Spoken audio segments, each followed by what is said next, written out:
So, Moonkeeper is a very dense series that has probably way too many questions to be addressed. Whoops. I think there's been quite a few people that have gotten lost in the story and confused in one way or another. I mean, let's be real, the lore just runs so very deep. So deep. During my world building, I've touched on quite a few subjects such as governmental control, economic factors, the environment itself, and, the list goes on and on and on. Basically, I could answer any question you guys had. I guarantee you guys. I could literally answer anything about this world. So, because there's so much that's been unanswered or not very clear in Moonkeeper, I'm gonna answer it right here for you guys. Welcome to Moonkeeper Explained. I think the most important thing up for discussion is the type of keepers that exist. I mean, after all, what is Moonkeeper without keepers? When I talk about keepers, I think of dogs. Yeah, you guys are probably like, what the Margo?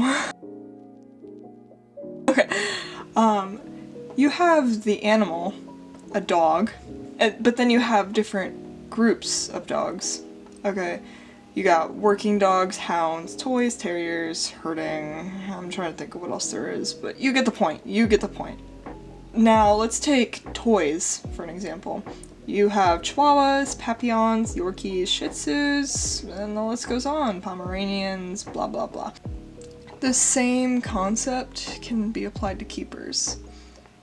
Like, the several different groups of dogs, there are 3 main groups of keepers, which are Sorcerers, Fates, and Weatherlings. I'd like to think that these are self-explanatory, but I guess I could be wrong.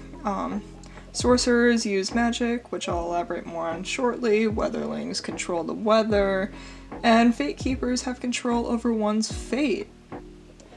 Within the Weatherling group, there are Rain Keepers, Wind Keepers, Lightning Keepers, and the list goes on forever.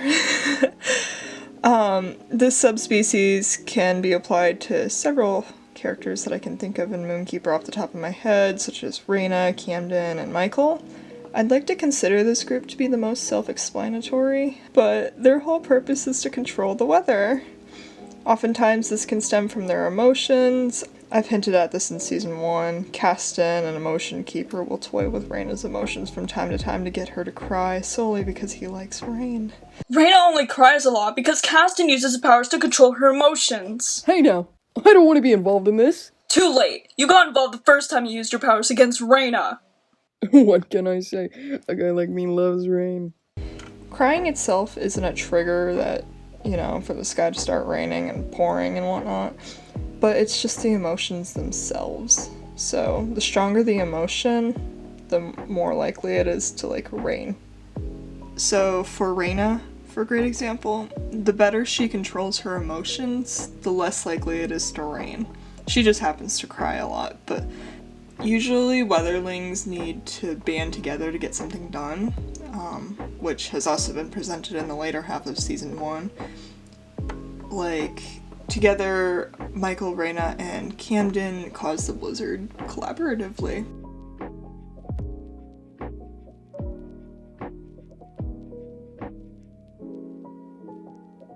So, look at them using team effort, guys.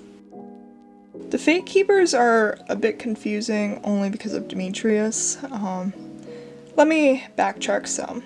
Before these subspecies existed, there were only Fate Keepers, Sorcery Keepers, and Weather Keepers.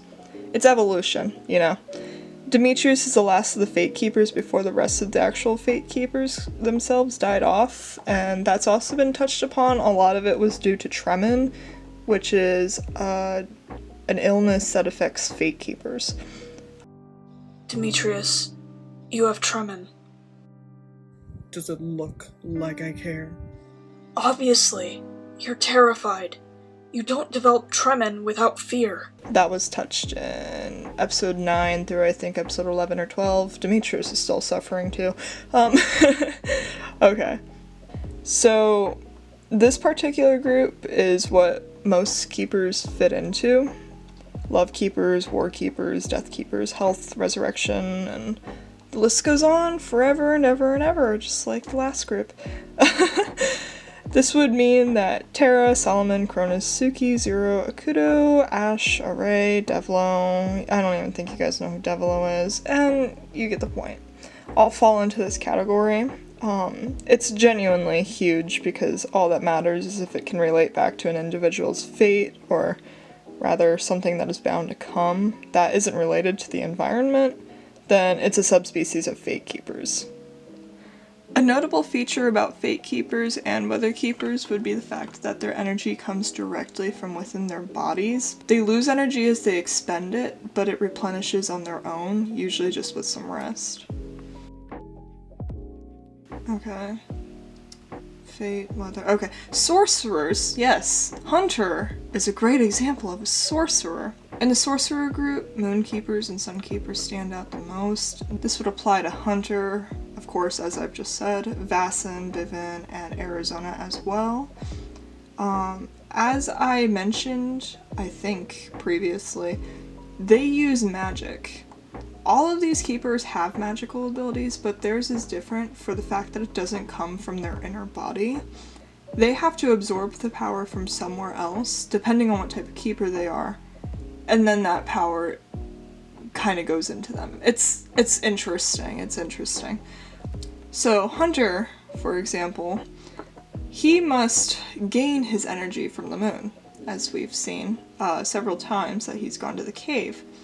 I'll have a more in-depth video of Labonte later, but Labonte is a land originally for moonkeepers, hence why Hunter is supposed to be a king and not Demetrius. Just being there on Labonte, he is absorbing a mass amount of energy.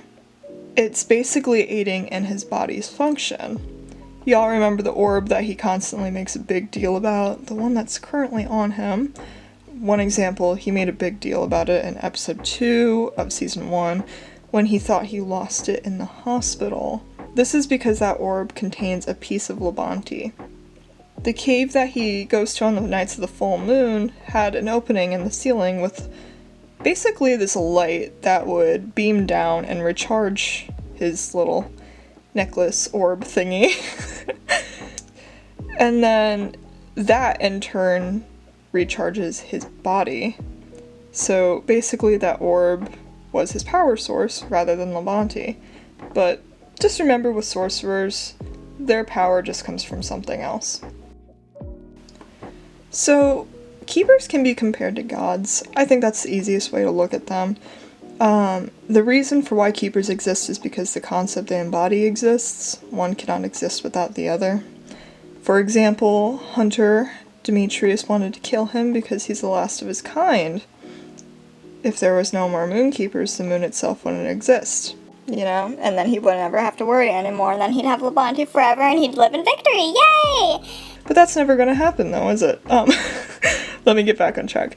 So, it would disappear if Hunter disappeared. So arguably anything that exists in the world is a type of keeper that can be found. If we want to put Hunter in another dimension, and a moon didn't exist there before, a moon's gonna exist there now.